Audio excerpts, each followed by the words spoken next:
A whisper echoed in the rain. Not a sound, but a memory retracing footsteps through alleys long forgotten. Somewhere in the fog, a man walked the same path every night, chasing justice that slipped through his hands decades ago. What drives a soul to wear a uniform of guilt instead of honor? And when the past returns, can any truth stay buried? Before we begin, I'd love to know, where in the world are you listening from, and what time is it for you right now? Let me know in the comments below. Let's begin the story. It was upon one of those dense and oppressive evenings, peculiar to the autumn months in London, that I found myself once again seated in the familiar confines of our sitting room at 221 B Baker Street. The air outside roared with a ceaseless downpour, and the wind howled through the narrow alleys like some restless phantom unwilling to be confined. The gas lamps flickered beneath the relentless sheets of rain, and even the cab horses, their hooves echoing faintly from the street below, seemed subdued by the elements. Holmes had been silent for the better part of an hour, stretched languidly upon the sofa, the pale firelight casting sharp angles across his aquiline features. His fingers were steepled before his lips, and I surmised from the stillness of his brow that he was far from sleep, his thoughts no doubt weaving some invisible pattern from the trifles of the day. There is a peculiar stillness that settles between two men well acquainted with each other's silences, and ours was such a companionship. Yet, as the thunder rumbled distantly over the Thames, I felt that even my friend's mind was straining towards some sound, some signal not yet manifest. Suddenly, Holmes's fingers twitched and he sat up, tilting his head slightly toward the rain-pelted window. I followed his gaze, but saw nothing but the blurred amber glow of the gas lamp across the street. "Listen, Watson," he said quietly. "There is a man pacing below." I strained to hear, and indeed there came a faint rhythmical tapping, 5 paces, then a halt, another 5, then again a halt, as regular as the beat of a patrolman's round. "He served in the force," Holmes murmured, more to himself than to me. "Left boot worn at the heel, right leg drags imperceptibly, injury or old habit perhaps. The stride is precise, but uncertain. A man who walks out of duty, not comfort." I looked at him in astonishment. "You can tell all that from the sound of his step." Holmes allowed himself the faintest smile. "One must learn to read the world not only with one's eyes, Watson, but with one's ears. And this man's feet are telling a most peculiar tale." The footsteps paused directly beneath our window, as though the man were looking up at the lamplight spilling from our room. We descended, Holmes with his usual swift economy, and upon opening the front door, we were met by the stooped figure of a man in a dark overcoat, his collar turned high against the wind. His face, pale and drawn beneath the brim of a sodden cap, was marked by the weary eyes of one long accustomed to the disappointments of duty. "Sergeant Willoughby," the man introduced himself, removing his cap with a mechanical formality. "Retired."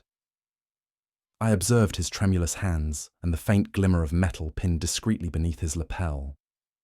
It was not the proud badge of recent service, but an old service medal, dulled with time, as though even its memory had tarnished. Holmes regarded him silently, his keen gaze sweeping the man's figure from boots to brow, noting every fleck of mud, every scuff upon the coat. The silence between them grew heavy. Willoughby shifted uneasily, then muttered some apology about the wrong house, and turned to go. Holmes made no move to stop him. I watched as the man disappeared into the misty dark, his silhouette folding once more into the rhythmic echo of footsteps on the slick pavement. "He came not to knock," Holmes finally said, "but to linger." We returned to the sitting room, the fire now burning low in the grate, casting long shadows upon the walls. Holmes stood by the window, his hands clasped behind his back, and watched the dark figure vanish into the fog. He remained thus for some moments, and I could sense from the rigidity of his frame that something had unsettled even his practiced composure. "That," he said at last, "was a man who walks with the dead." I started. Surely, Holmes, he was merely distressed, perhaps lonely. There was nothing ghostly in his bearing. "It is not phantoms that follow him, Watson," Holmes replied gravely. "It is memory. That man is retracing a path he has walked before, but not for reasons of nostalgia. No, his gait is that of a man chasing what he has lost, or trying to undo what cannot be undone." His voice dropped to a hush. "Mark my words, he is already walking into his grave." A chill passed over me then, not from the storm, but from the tone in Holmes's voice. A tone I had heard only rarely and always in the shadow of tragedy. I glanced again at the street below, but Sergeant Willoughby was gone. It was scarcely past 8 the following morning when a brisk rap upon our door heralded the arrival of Inspector Lestrade. Holmes, who had just completed his sparse breakfast of black coffee and a slice of dry toast, scarcely looked up from the newspaper folded in his lap. Lestrade entered without ceremony, his damp overcoat glistening from the morning drizzle, and his expression burdened with that curious blend of officious detachment and reluctant respect which I had often noted in his dealings with Holmes. "I'll not waste your time, Mr. Holmes," he began, placing his gloves upon the mantel with deliberate care. "You've heard of a man named Sergeant Willoughby?" Holmes inclined his head. Retired constable, quiet step, medal worn at the chest, though not with pride. Lestrade blinked. "Then you've seen him?" "Only in the dark," Holmes replied cryptically. "Why do you ask?" "He was found dead early this morning, Bethnal Green, a narrow alley behind the old ironmonger's.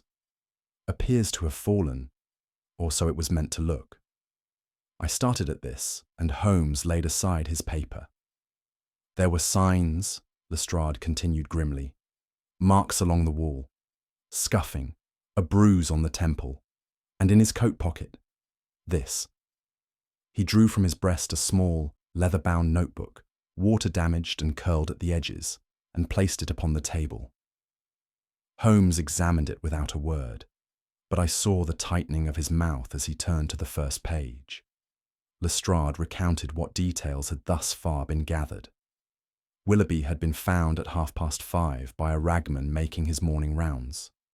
The alley in question was narrow and seldom trafficked, flanked by crumbling brick walls and dimly lit by a flickering lamp that had, according to a local watchman, gone out entirely sometime in the night.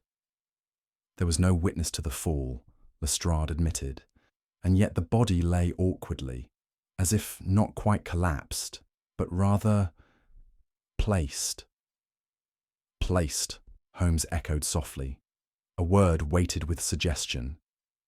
"There were no valuables missing," Lestrade continued, "nor signs of a struggle, at least none that would satisfy official curiosity. But the bruise on the left side of the skull was severe, and the position of the cap, half crushed beneath the body, suggests he had no time to adjust it before he fell, or was made to fall." "And the face?" Holmes asked. "Eyes open," Lestrade replied, mouth slightly ajar, as if taken by surprise or regret. I felt a strange tightening in my chest. The image of the man pacing beneath our window just hours earlier, burdened and silent, returned with sudden clarity. What had he come to tell us? And what had silenced him forever before he could? Holmes remained unmoving, though I could sense the mental machinery already stirring behind his pale, clear eyes. Holmes had not spoken for some minutes, poring over the notebook with that air of intense quiet that I had come to associate with the beginning of his deeper analytical processes. The pages were warped from damp, but the ink remained legible. Sketches littered the margins, street corners, lampposts, initials, and what appeared to be a sequence of dates stretching back several weeks. One phrase, however, repeated more than once, always underlined and always in a different hand. "The patrol never ends." "It appears," Holmes murmured, Our late sergeant had re-entered his old beat, though not in the service of Her Majesty's force. Lestrade looked over his shoulder. You mean he was patrolling voluntarily? More than that, obsessively. Holmes tapped the final page.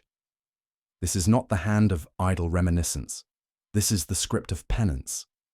He closed the notebook and looked up, his expression unreadable. There's something beneath this, Lestrade. A rhythm out of joint. A man does not haunt alleyways in the dead of night unless he's walking towards something. Or from something. And with that, he pushed the notebook gently aside, as though its secrets could speak only in silence. Lestrade, after a few more grumbled pleasantries, and the customary reminder to keep me informed, if you would, Mr. Holmes, took his leave. The door had barely closed when I turned to my companion, who had resumed his seat and lit his pipe with deliberate precision. What do you make of it, Holmes? I asked. He exhaled a thin plume of smoke, the scent curling upward into the still air of the room. For a moment he did not reply. There is something particularly cruel, he said at length, in a man who cannot sleep for the weight of his past. Willoughby came to us not for protection but to be seen, perhaps even judged, and now the night has judged him. You believe he was murdered then? Holmes looked at me, his eyes sharp beneath the flicker of the lamp. Murdered? Yes, though the weapon may not have been a hand or a blade, but something older, regret, perhaps, or shame. He rose and moved again to the window, gazing down at the street where the sergeant had stood. He was already walking into his grave, Watson. We merely watched him descend. And though I wished to speak, I could find no words to answer that grim truth as the wind stirred the curtain beside him. It was near noon when Holmes and I made our way to the lodgings once occupied by Sergeant Willoughby.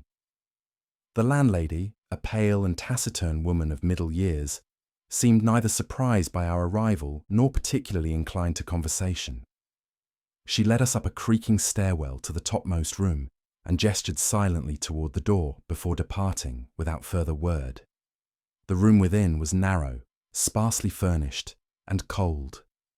A thin sliver of light fought through the grime-coated window pane, falling upon a narrow cot, a modest desk, and a threadbare rug whose pattern had long faded.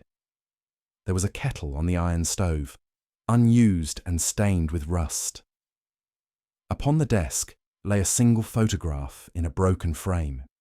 Willoughby in uniform, his features firmer and eyes brighter, flanked by two other constables whose names had likely faded into obscurity. Holmes moved silently, as was his wont in such spaces, his fingers brushing the dust from the windowsill, his gaze pausing upon each crack in the plaster, as if it might whisper something of the man who had lived there. I examined the wardrobe, which held two uniforms, one crisp and folded, the other worn thin at the elbows and reeking faintly of damp wool. Monastic, Holmes murmured at last. A life stripped to its barest form. Not for simplicity's sake, Watson, but out of guilt. There was something in his tone, part deduction, part lament, that chilled me more than the stale air of that desolate room. Holmes turned his attention to the narrow desk. The drawers were few and shallow, containing little more than dull pencils, folded stationery, and a half-used bar of sealing wax. It was only after a gentle press against the rear panel of the bottom drawer that something gave way with a soft click. Holmes withdrew a slim compartment concealed at the back. Inside lay a faded envelope bound with twine. He untied it with care, and a sheaf of worn documents slid free into his hands. The paper, brittle with age, was stained at the corners and marked with the ink of several hands. Holmes laid them out upon the desk with methodical reverence. These, he said, are not the musings of a man reminiscing about his service. These are case files, preserved, hidden, and revisited. The topmost report bore the year 1889 and the hastily scrawled title, Missing person, Robert D. Fenchurch, age 8. The child's name meant nothing to me at first glance, but Holmes's face had drawn taut with concentration. There were statements from witnesses, a patrol schedule, and a brief but damning addendum from one Officer Hargreaves, who had apparently filed the initial report and then withdrawn it without explanation 2 days later.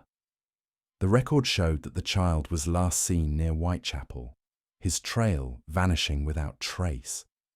But beneath that official silence lay something else: crossed-out remarks, marginalia in different inks, and a second copy of the same file annotated in Willoughby's hand. He wore the cloak again. I should have spoken then. A shadow passed through the room as I read those words aloud. Holmes placed the envelope down and gave a slight nod. So, this is where the path begins, Watson. With silence, we found the map rolled tightly behind the cot frame, bound in a strip of oilcloth and stained at the edges.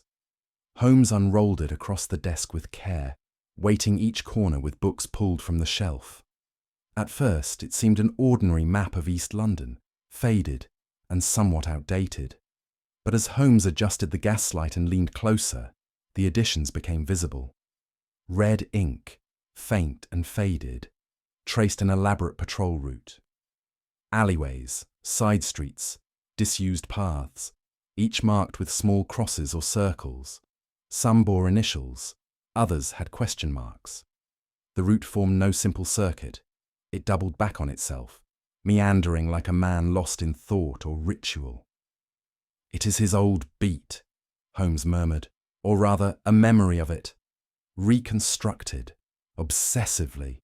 You see here, Bethnal Green where he died, but also here and here." He pointed to 2 others. One, a long-abandoned lamppost off Holloway Road, another near an old public urinal that had been shuttered since before the war. In one corner of the map, scribbled almost as an afterthought, were 3 words in Willoughby's sharp, cramped script. "Only lamplight tells." I felt a cold knot tighten in my chest. "This was no idle tracing," I said quietly. He was searching for something. Holmes did not answer at once. His fingers moved to a thick circle near Whitechapel. "No, Watson," he said at last. He was chasing something. Our next visit took us to a modest terrace house in Mile End, the residence of Miss Eleanor Willoughby, the late sergeant's only daughter. She received us hesitantly, ushering us into a parlour lined with faded books and the scent of lavender oil. "I've not spoken to my father in nearly a year," she said, once introductions had passed, and Holmes had assured her we came not on behalf of the law, but as men seeking understanding. She sat with her hands folded tightly in her lap. "He was not an unkind man, Doctor. Watson, never cruel, but something in him began to change after Mother died. He became smaller, as if the world had retreated behind his eyes." Holmes inclined his head gently. "Did he speak often of his time in service?" "All the time," she said, "but only of one thing, a boy. Not by name, only that he had failed him. He used to say, 'Some things stay in the street, even when the patrol is over.' I didn't understand it then." "And did he mention a man with distinctive features?" Holmes asked. "A limp, perhaps, or an eye condition?" She started slightly. Yes. He called him the man with the mirror eyes. I thought it nonsense, the sort of poetic rambling old men get into. But I saw him once, at a distance, watching our house from across the road. Father never saw him, or pretended not to." She paused, and a tremor passed through her. "I believe," she said in a whisper, "my father was afraid. Not of death, but of being seen by that man, as if his presence meant some reckoning had finally come." I looked to Holmes, who gave the faintest nod. "Then the past," he said softly, "is not done with us yet." We returned to Baker Street beneath a sky heavy with mist. the sun little more than a pale smear above the rooftops. Holmes had been silent for much of the journey, his brow furrowed, eyes distant, as though listening to some voice that spoke not in words but in patterns, in absences. Once inside, he cast off his coat and sat by the hearth without ceremony, steepling his fingers beneath his chin. I poured us both tea, but he scarcely touched his cup. "It is curious, Watson," he said at last, "how death, even in its quietest form, can echo through time." I waited, knowing better than to interrupt his thinking. "Willoughby's passing is not a singular tragedy," he continued. "It is a continuation, a ripple, if you will, from a stone dropped decades ago. That boy, Fenchurch, vanished in '89. The record buried, the questions unanswered. And yet Willoughby, like a man bound by some forgotten oath, began walking those streets again, his beat not one of law, but of penance." "You believe he blamed himself?" "I believe he knew more than he ever said, and that his silence was his true crime." I felt a cold chill creep over me. Outside, a cart rattled past, indifferent to the weight of secrets that had slept beneath our very streets for 30 years. Holmes did not speak again for some time. But I sensed that his mind had already returned to that alley, to that locket of time preserved in shadow. Later that afternoon, Holmes resumed his examination of Willoughby's notebook, his long fingers turning the pages with care. He paused at a page I had seen before, one scrawled with fragmented phrases and crude sketches of alleyways. But now his attention seemed fixed upon a name circled faintly in pencil, barely legible. "Hargrave?" "This," Holmes said, "is the thread." He reached for one of his clippings albums and drew out a tattered report dated November 1889. It concerned a constable by the name of Edward Hargrave, suspended for irregular conduct, chiefly the suppression of witness statements, and a suspicious reluctance to testify during an internal inquiry. The matter had been dismissed quietly. Hargrave had vanished shortly thereafter, his file marked "presumed resigned," a euphemism Holmes found particularly distasteful. "But what connects him to Willoughby?" I asked. "Guilt," Holmes said simply. "Hargrave may have done the deed, but Willoughby remained silent.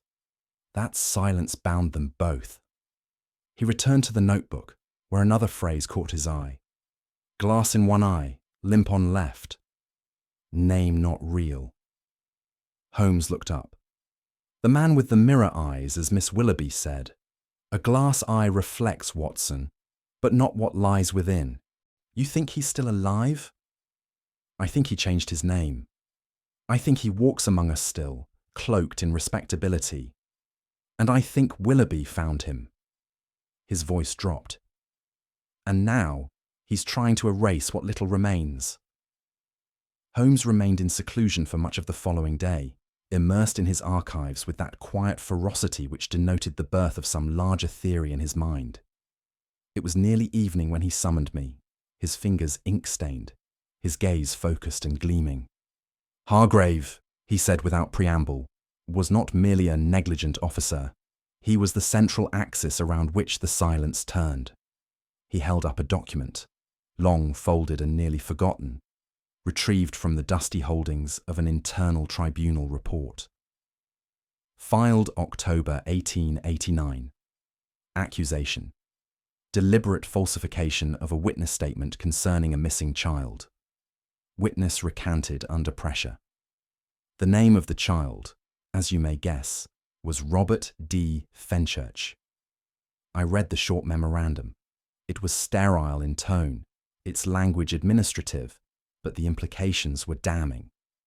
Hargrave had, by all appearances, altered his original account of the boy's last known movements and then pressured another officer into withdrawing corroborating testimony. No charges were ever brought. Instead, he was quietly placed on extended leave, then vanished entirely from the public rolls. "No dismissal, no resignation," Holmes observed. "Only absence. One that was never properly explained. I asked what could have allowed such a man to slip away unpursued. A favour owed, a secret shared, perhaps simply fatigue, Holmes replied. Scandals are not always buried for the protection of the wicked, Watson. Sometimes they are buried to protect the institution itself. He held the file a moment longer, then placed it beside Willoughby's notebook. The past has left us no confession, but it has left trails. We follow them now. It was late that same evening, the fire reduced to coals and the lamp turned low, when Holmes at last pushed back from his desk with a quiet satisfaction. He had spent hours cross-referencing minor civil records, land registries, and change-of-name declarations so obscure they would never have reached the eye of even the most diligent investigator. J. Harwood, he announced, tapping the final page of a tenant register from East Finchley. Born no later than 1860, single, reclusive. Partial pension claimed under a former constable's provision, but filed under Exemption Clause B, reserved for individuals with wartime or injury-related facial afflictions. Glassed eye, I murmured. And a limp noted in a charity doctor's report, Holmes added, the same two details observed in Willoughby's own words. Could it truly be him? I do not believe in coincidence, Watson, not when it comes wrapped in alias and silence. The man, Harwood, lived alone in a lodging house abutting the disused railway sidings, a location remote enough to avoid scrutiny, yet not so distant that he could not have shadowed Willoughby's old route. Willoughby found him, Holmes said softly. He must have. And that knowledge, what he intended to do with it, may have sealed his fate. Holmes closed the ledger with care, as though the sound of its binding might rouse some sleeping memory long entombed beneath the weight of official indifference. We received a visitor the next morning, Inspector Lestrade, whose expression was more strained than usual, and whose moustache twitched nervously beneath his words. You're barking up a tree that no longer stands, Holmes, he said. The Hargreaves file is cold. No court would hear it. No commissioner would thank you for opening old wounds. Holmes, seated with one knee crossed over the other, regarded him with an unreadable expression. The child's name was Robert Fenchurch, he said quietly. A boy of 8, lost, forgotten, or perhaps silenced. Lestrade sighed. There's no jurisdiction, Holmes. The man's long gone or harmless if he remains. Even if you're right, what are you hoping to prove? Only that justice does not spoil with age. Lestrade looked at me then, and I could see something troubled behind his eyes. He did not believe Holmes wrong. He merely feared what Holmes might find if he continued digging. I have no authority to stop you, he said at last. But I strongly suggest you stop yourself. With that, he departed, and Holmes resumed his study of the notebook, as though no interruption had occurred at all. That afternoon, we made our way to the outskirts of Wapping, where Holmes had arranged to meet several retired officers who had once patrolled with Willoughby and Hargreaves in the years surrounding the Fenchurch disappearance. The meeting took place in a modest private club above a tobacconist's, its walls yellowed by decades of smoke, and its patrons equally dimmed by time and drink. Holmes began gently, invoking Willoughby's recent death not as tragedy, but as a shared loss. A fellow constable laid low. The men, initially reticent, began to speak with the vague and meandering recollection of age. Names were mentioned, beats recalled. But when Hargreaves was brought into the conversation, the tone subtly changed. One man, Sergeant Moorcroft, stiffened perceptibly. He looked not at Holmes, but at the glass in his hand. Something went wrong that night, he said softly. I don't know what, not fully, but the boy was supposed to be escorted to the station. Hargreaves took that duty. And after that, nothing, just silence. Another man, Fisher, shifted in his chair. We weren't told much. We didn't ask. You learn not to in this job. Holmes leaned forward. Did Willoughby say anything? Moorcroft nodded slowly. Years later, said he'd lied. Said the truth was under a cloak that never should have been worn. I saw Holmes's fingers tighten faintly on his cane. It was the final officer, a gaunt man named Edmund, who crumbled beneath Holmes's scrutiny. The old man had remained silent throughout, his face pale and lined, his eyes fixed upon the corner of the room as if watching ghosts emerge from its shadows. Holmes asked only once, "What happened to the boy, Mr. Edmund?" The man's lips trembled. He shook his head as if trying to deny not the event, but its memory.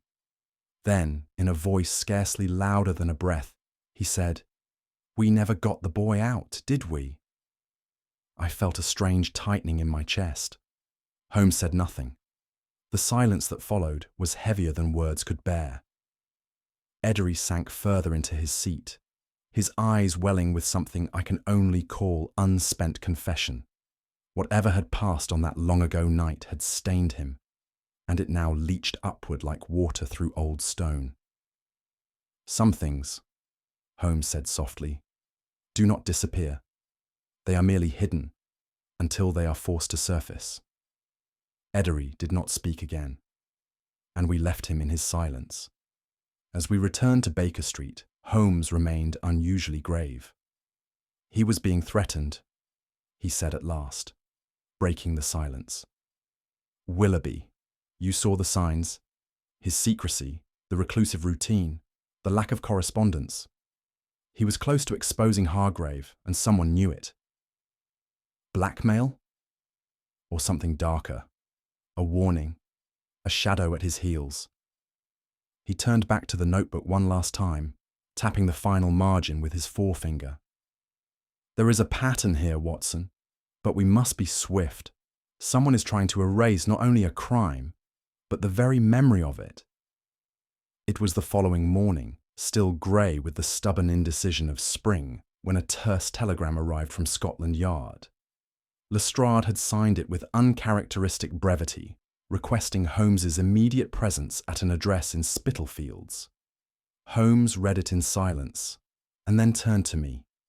"They've found another body, Watson, behind the ruins of the old station house." We took a cab at once, the journey made in an uneasy quiet. Upon arrival, we were led through a collapsing brick passage to the rear courtyard of the decommissioned building. There, beneath a warped iron grating, stood an ancient stone cistern, half sunk and long forgotten. 2 constables stood nearby, their boots wet with runoff and their eyes wary. The body had only just been recovered. An elderly man, his limbs thin and pale, his face slack with the final stillness of drowning. His clothing was modest, perhaps once a clerk or pensioner, but it was the expression upon the man's features that gave me pause. Not fear precisely, but sorrow, as though he had been overtaken not only by water, but by the weight of something long carried. Holmes knelt beside the stretcher without touching it. "He was placed here," he said at last. "Not tumbled, deliberate, but not frantic." I saw his gaze drift toward the old building, the shadows that clung like memories to its bricks. "Someone has returned to bury the truth again, Watson. Only this time, it required a body." Lestrade met us at the constable's cart, his face grim, jaw tight beneath his greying moustache. He said nothing at first, but handed Holmes a sealed envelope, already damp at the corners. "Recovered from the body's coat pocket," he said. 2 items. Holmes opened it delicately.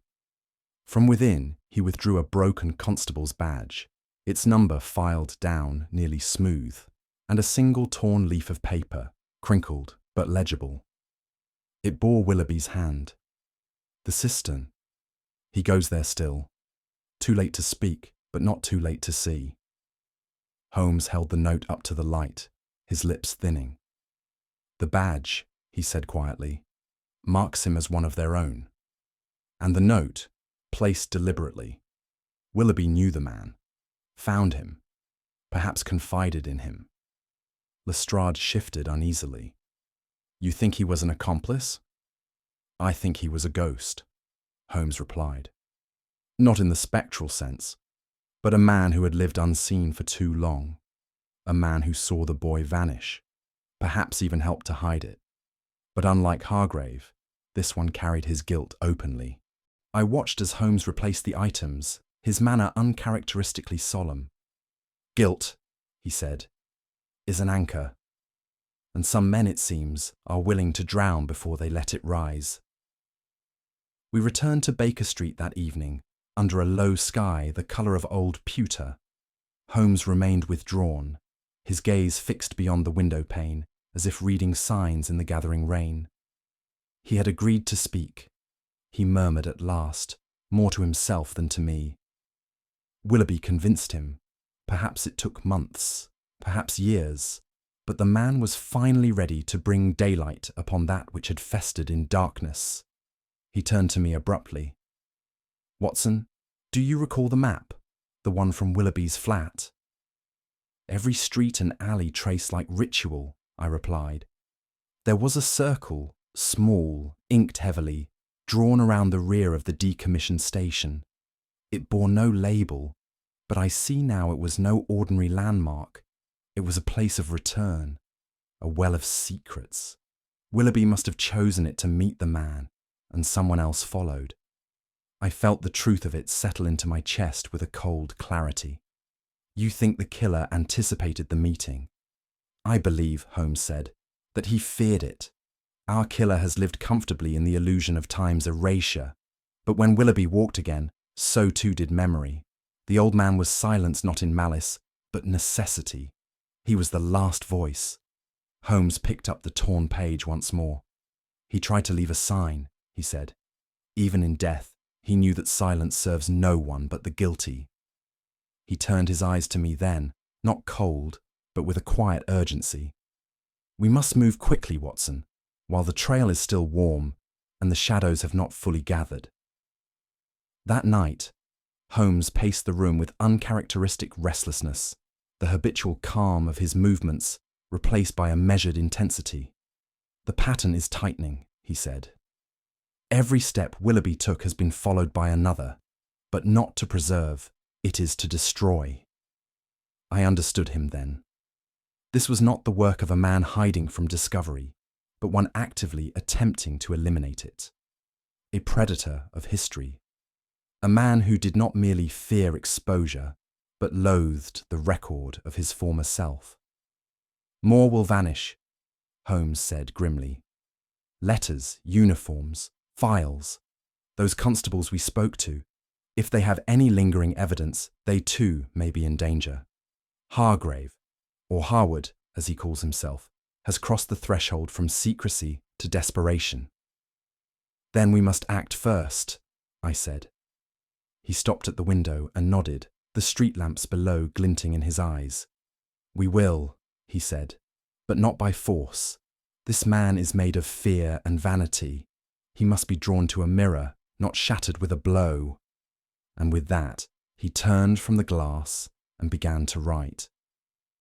The following morning dawned wet and dull, the rain tapping faintly against the panes of Baker Street, as Holmes composed a notice for the newspaper with a deliberation that betrayed its importance.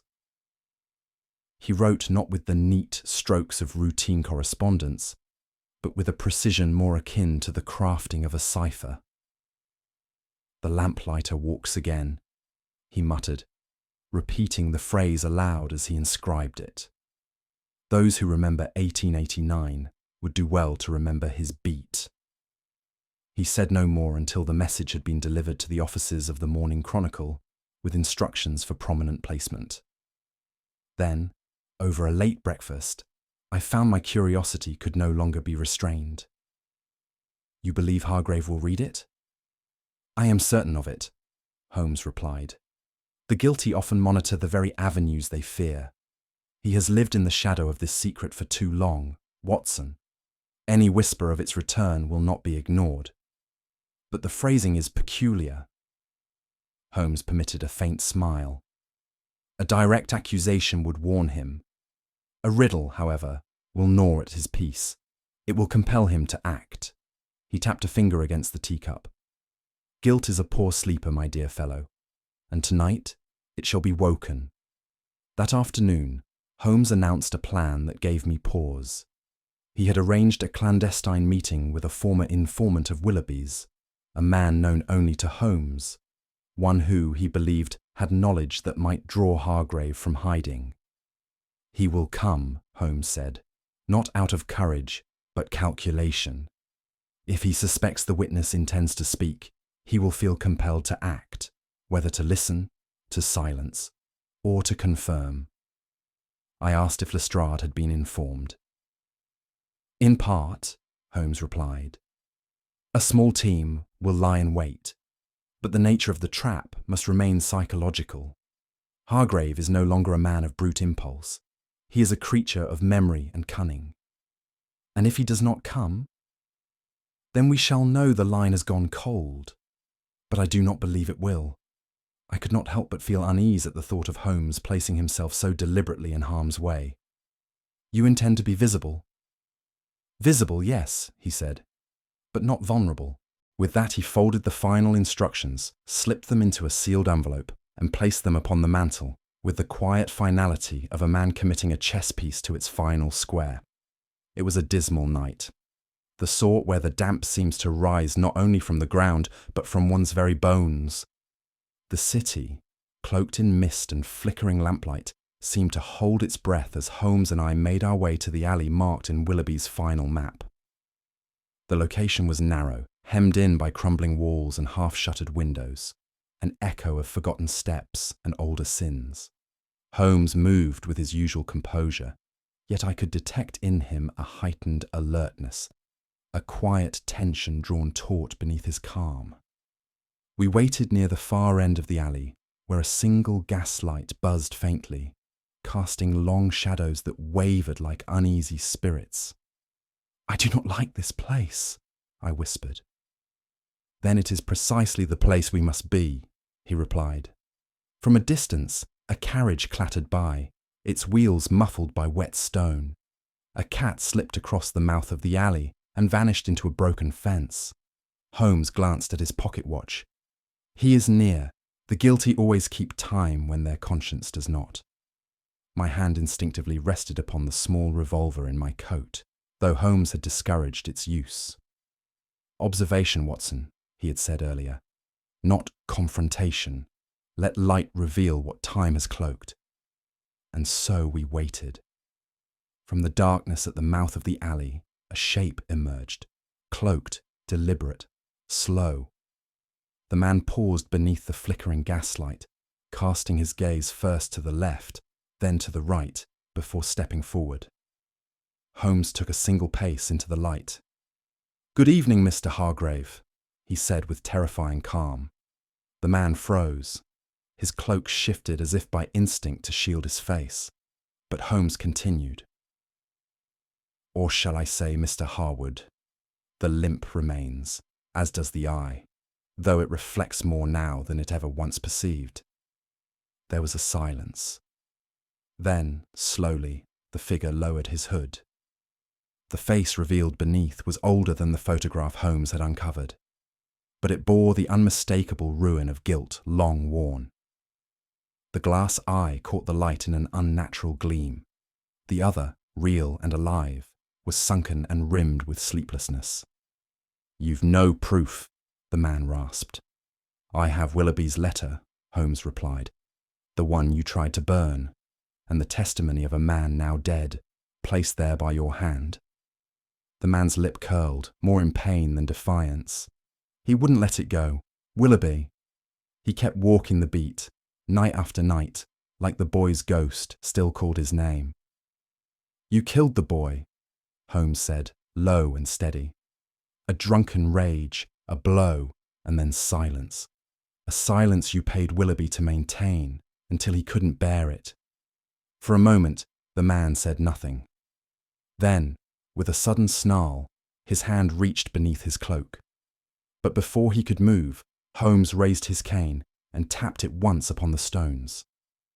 At Holmes's signal, figures emerged from the alley's edge, like shades given flesh.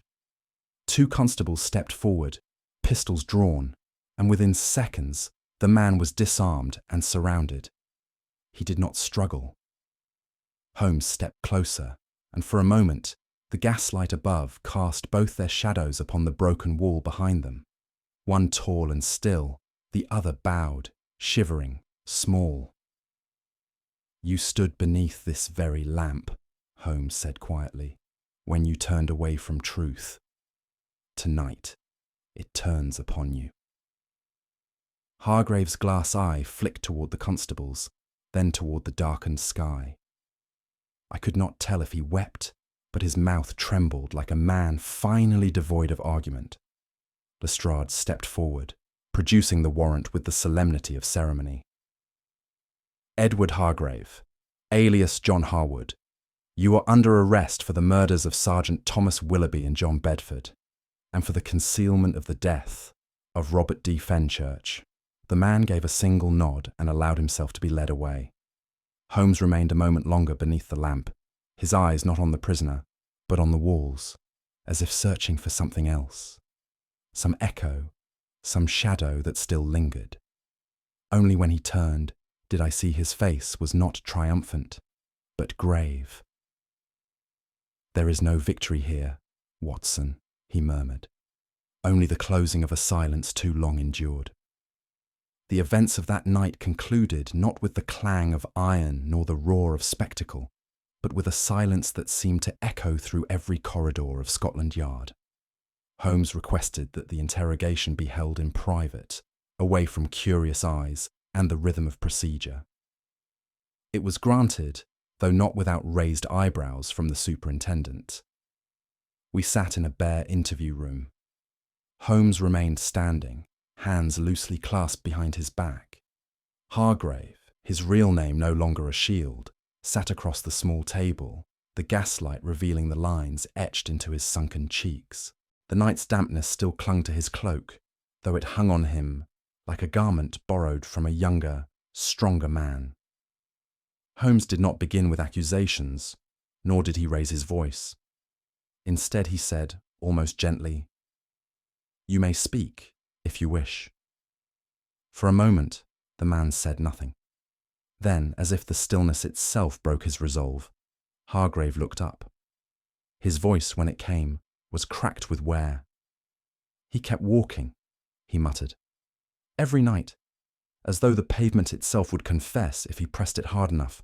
Fool." Holmes gave no reply. Silence returned, but now it was laced with unravelling. "He wouldn't let it go," Hargrave whispered, "and so I had to make him." It was not a confession drawn by pressure, but one compelled by weariness, the long-denied truth slowly leaking from the vessel of a ruined man. Hargrave's hands fidgeted in his lap as he stared at the floor. His tone was neither defiant nor repentant, merely drained, like a man pouring out the last remnants of a burden too long borne. He took to the streets again in 2003. Thought no one noticed, but I did. Same route, same hour, every night. Holmes, still silent, only inclined his head. "It was the boy," Hargrave continued. "Always the boy. Willoughby wouldn't speak his name, but I knew. He carried it like a stain." I glanced toward Holmes, but his gaze never left Hargrave. "He'd stop under the same lamp," the man went on. "Look around, then walk on. Sometimes he talked to no one, just the shadows. Said he was listening for the steps that never made it home. Mad, I thought, but not enough to forget."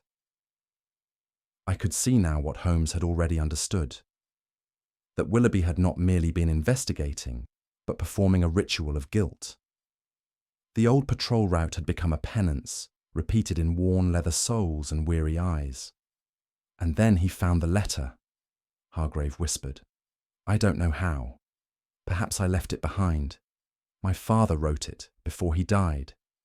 Said the boy's blood was on more than one pair of hands. That was enough. Willoughby said he would go public." "And so you followed," Holmes said softly, "and made sure the beat ended." Hargrave nodded. He'd walked far enough. It was Holmes who spoke next. his voice still composed, but now tinged with a colder edge. "You speak of him as a nuisance, but once he was your ally." Hargrave flinched at that. "He was my brother in uniform," he said. "He stood by me when others wouldn't. The night it happened, he saw the boy, knew I had struck him, and he said nothing." "Out of loyalty," Holmes said. Hargrave nodded slowly. "We buried it, promised never to speak of it again, said it would ruin the force." "But guilt," Holmes observed, "is rarely a loyal companion." Hargrave laughed bitterly. "He carried it longer than I did. And then he turned on me, as if that made it right." His hands clenched into fists on the table. "I didn't want to do it, but he wouldn't let it lie." "And so you killed the man who once saved you," Holmes said, "because he dared to ask what he should have asked years ago." There was no reply, only the sound of a soul corroding in silence. As Hargrave sat hunched beneath the flickering light, I found myself struck less by the man's crime than by what the years had done to him. There was no triumph in him, no satisfaction, not even defiance. He resembled a man whose reflection had long since turned against him, and now, with nowhere left to flee, sat only in the presence of his own rot. Holmes stepped back, folding his arms. His expression was not one of victory, but of grim finality. "You are not a villain in the traditional sense," he said. "But neither are you innocent.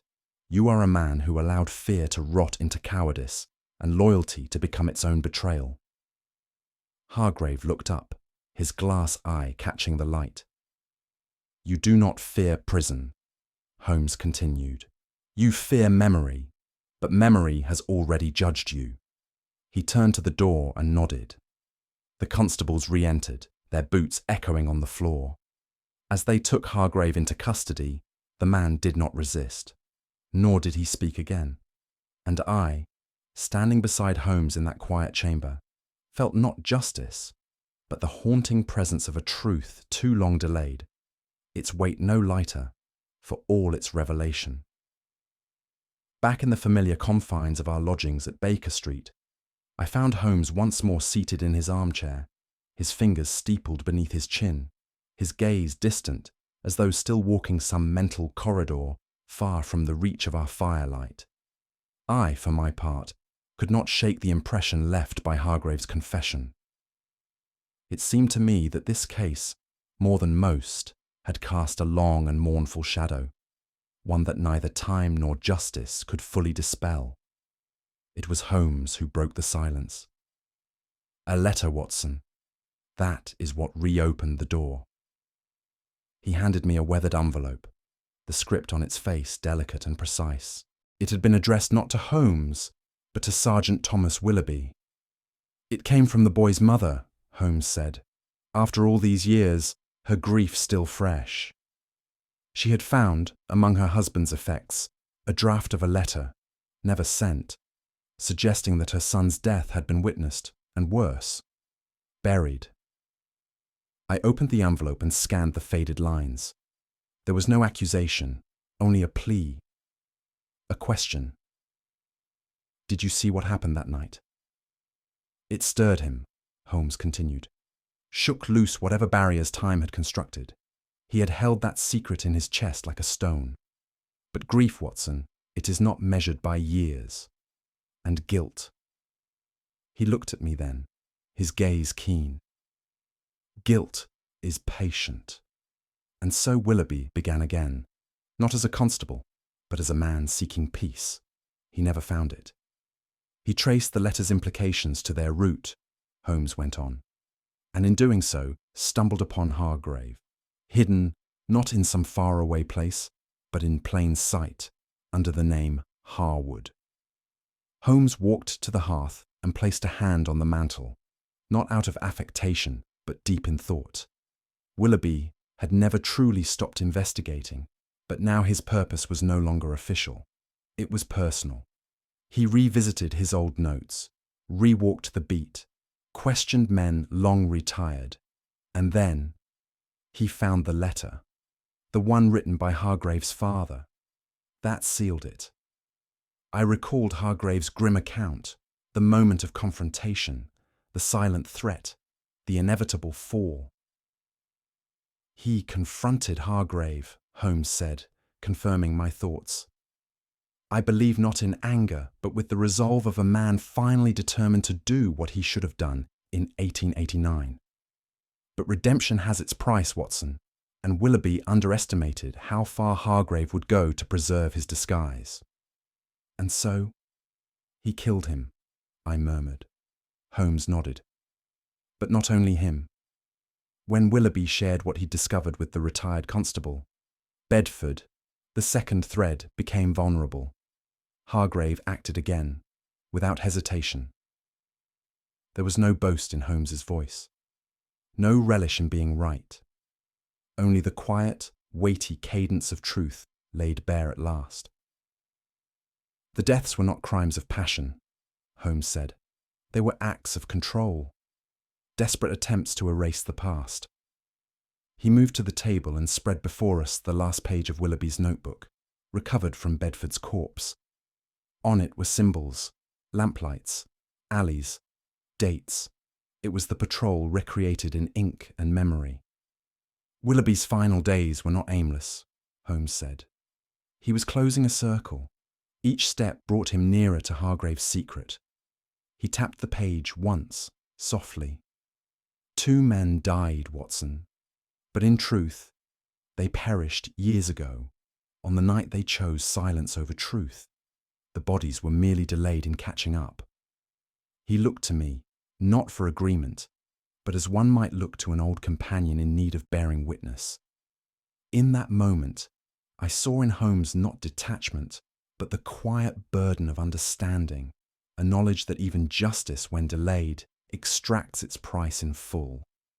The next day, we returned to the ruined grounds behind the decommissioned station house, an area now overgrown, forgotten by time and traffic alike.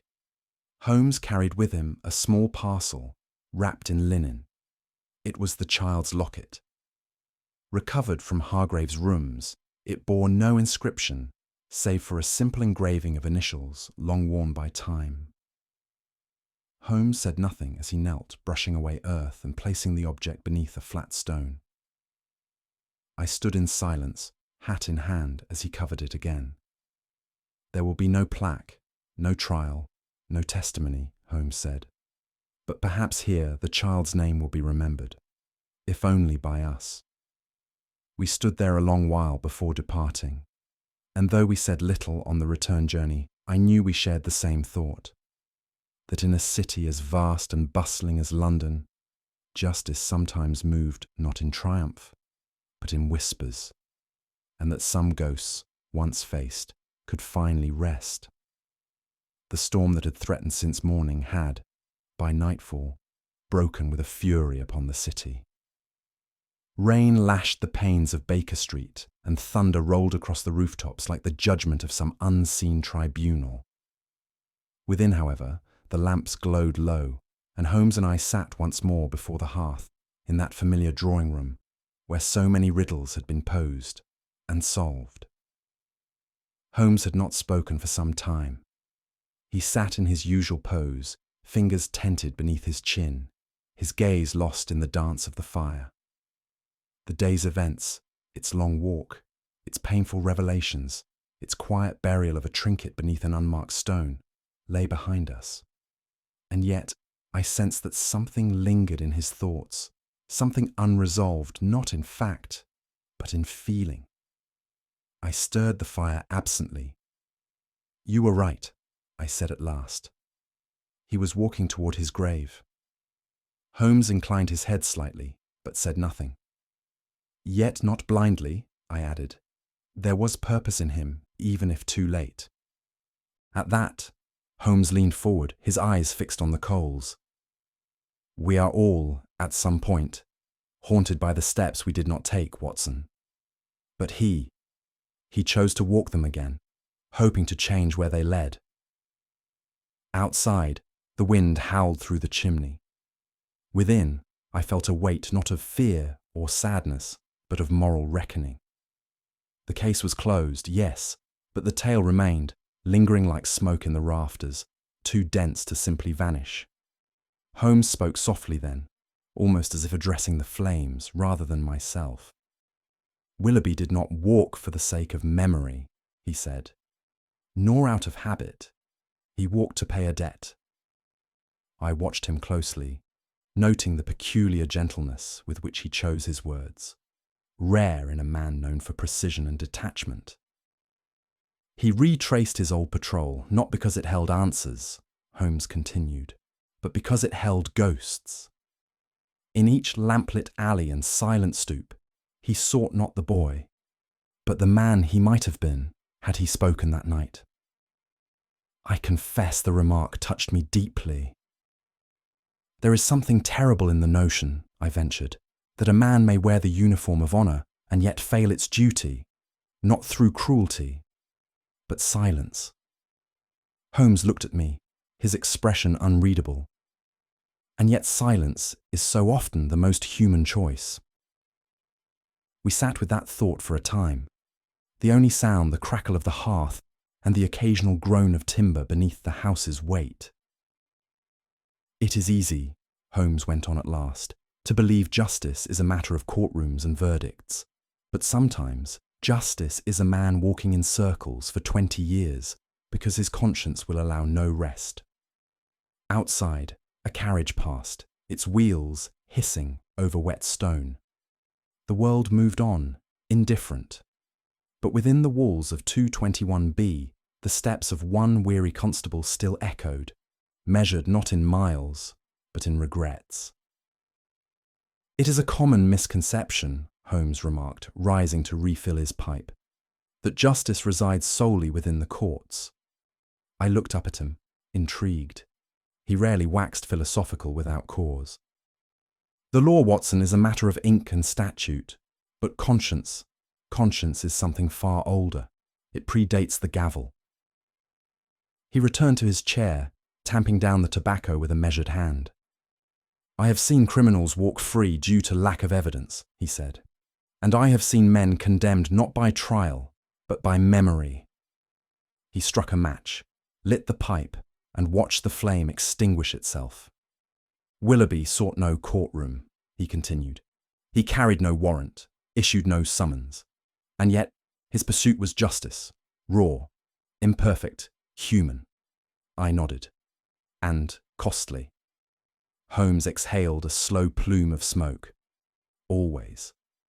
There was something in his tone that suggested more than this one case, as though Willoughby's tragedy had stirred deeper sediment in Holmes's soul, silt left undisturbed by years of cases neatly solved and tied with legal ribbon. True justice, Holmes said after a pause, is often unseen. It lives in moments of confession, in late-night walks, in unread letters, in a man choosing to face what he has long buried. He looked to the fire once more. And if we are fortunate, Watson, we may witness such justice, even if we cannot write its name upon a verdict. It was long after midnight when I glanced once more at Holmes and saw that his pipe had gone cold in his hand. He stared not at the fire now, but into some interior vista, one I could not follow. For all our years together, there were chambers of my friend's mind to which even I was not admitted. In those silent minutes, I found myself wondering how many such burdens he carried, cases unresolved in the eyes of the world, but never truly dismissed from his thoughts. Holmes, I said quietly, do you ever tire of it, the weight of what you know? He did not look at me. Knowledge is not the burden, Watson. The burden is when knowledge arrives too late. His answer, simple though it was, struck with a force I had not expected. I thought then of all the faces we had seen across the years, grieving wives, frightened children, men undone by guilt or vengeance. And I thought of Holmes, always the unshaken centre, recording their pain not upon his face, but in some deeper ledger. You hide it well, I said. He gave a faint smile, tinged with melancholy. It is not hiding. It is setting it aside, so others may not trip over it. And I understood then, more than ever, that the greatest mysteries Holmes solved were not those of crime, but of human weakness and the silent cost of bearing witness to them. And so I write this not as a chronicle of triumph, nor even as an account of my friend's unparalleled skill, though both are amply evident. I write it as a tribute to a man, Sergeant Thomas Willoughby, who spent his final years walking a beat, not drawn on any map, but etched into the conscience of a life delayed. He was no hero in the conventional sense. He made errors. He was silent when speech might have saved a child. But he tried, however belatedly, to amend what had once been ignored. And in doing so, he gave a voice to the forgotten. Holmes, as ever, remains unmoved by sentiment. But even he, when we buried the locket beneath that broken stone, removed his hat in silence. And I, who have witnessed the unravelling of so many enigmas, feel compelled to mark this one not merely as solved, but remembered. For not every case ends with applause, nor every truth with light. But sometimes, in the quiet, in the final turning of the key, there is a measure of peace, and that, perhaps, is justice enough.